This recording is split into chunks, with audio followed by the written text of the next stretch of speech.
Assalamu alaikum wa rahmatullahi wa barakatuhu, brothers and sisters. I frequently get asked about the concept of forgiveness and repentance. If a person wrongs another person, can that person who wronged them just merely go and ask God for forgiveness and repent and everything is all forgiven? No. Repentance, brothers and sisters, has 4 conditions in Islam. Number 1, a person needs to regret what they have done. Number 2, they have to stop any wrong they are doing. Number 3, they have to make a commitment and a promise to Allah not to return to it.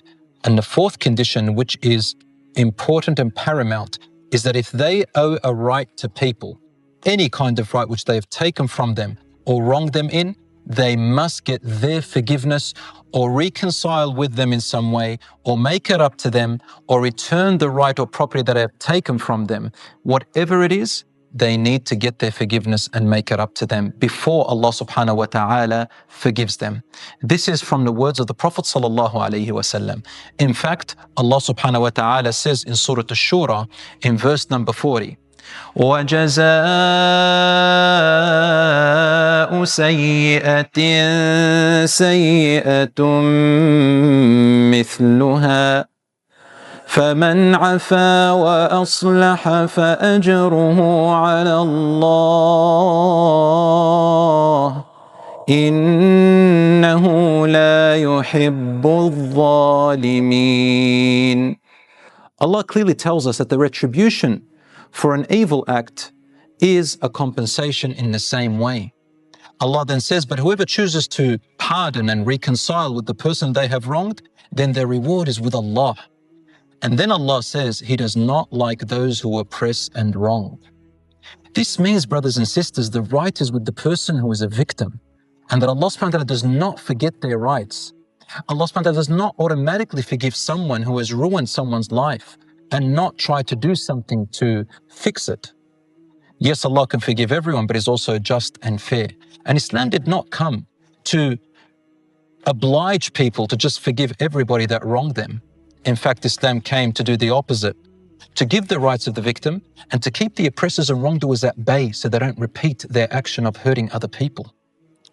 Islam has given us 3 options when we are victims and someone has wronged us. The first option is you have the right not to forgive if you don't want to, and instead demand your right to be given back to you and litigate to get your right in this world. The second option is to choose not to forgive and say, I will get my right in the hereafter. Allah will give me my right.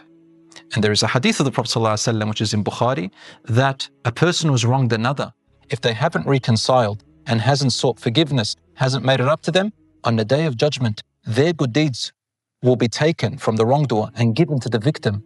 Depending on how big the wrongdoing is, the person who wronged may lose all their good deeds, and then the bad deeds of the victim will be transferred and placed on the other person who is the perpetrator.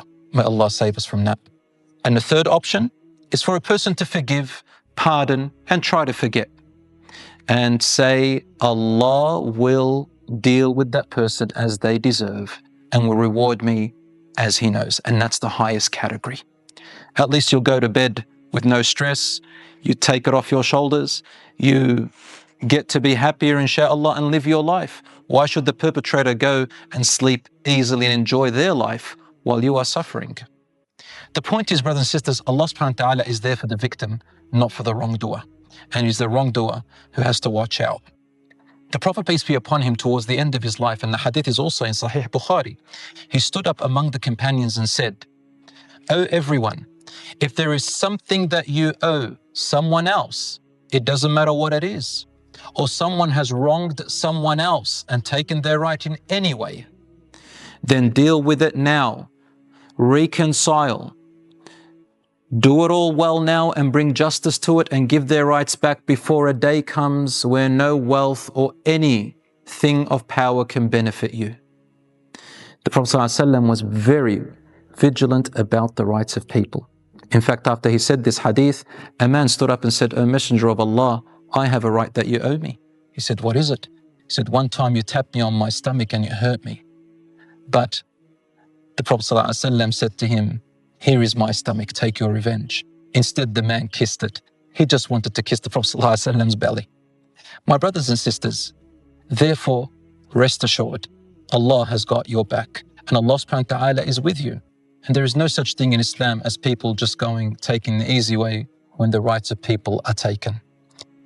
May Allah subhanahu wa ta'ala reward you. And I do want to say one last thing. Forgiveness is the best thing, especially when it comes to family and people whom you love. Reconcile as much as you can. For Allah subhanahu wa ta'ala encourages us to reconcile and make up with people who have become distant from us, if making up with them is better.